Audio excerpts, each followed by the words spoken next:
اسلام آباد میں برفانی ہوائیں چلنے لگیں، ایسے میں گرم کپڑوں کی ضرورت بڑھ گئی اور حالیہ مہنگائی کا اثر غریبوں کے پہناوے پر بھی پڑ گیا۔ لنڈا مہنگے داموں بکنے لگا۔ غریب آدمی کا کچھ پہننا کیا، کھانا مشکل ہو گیا تو پہنیں گے کس طرح؟ مہنگائی جو نا سر پہ توڑتی جا رہی ہے کمر، کیا کرے غریب آدمی؟ مہنگائی کے باعث خریداری پہلے سے کم ہو گئی، دکاندار بھی مایوس، کہتے ہیں حکومت نے ٹیکس بڑھایا جس سے لنڈے کے کپڑوں کی قیمتیں بڑھ گئیں، یہی حال رہا تو کاروبار بند کرنا پڑیں گے۔ قوت خرید رہی نہیں ہے، مہنگائی اتنی ہو گئی ہے، لوگ کہتے ہیں کھائیں یا پہنیں۔ ڈالر ہے وہ بہت زیادہ اوپر چلا گیا، جس وجہ سے جو ہماری امپورٹ ہے وہ بہت زیادہ ایکسپینسو ہو گئی ہے۔ مہنگائی نے غریب عوام کی بنیادی ضرورت بھی پہنچ سے دور کر دی۔ 2 وقت کی روٹی کے چکر میں پڑے عوام کے لیے اپنا اور بچوں کا تن ڈھانپنا ایک مسئلہ بن گیا۔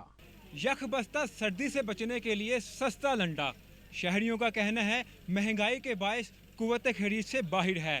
کیمرہ مین عاقب رانا کے ساتھ شافع مغل، ABN نیوز، اسلام آباد۔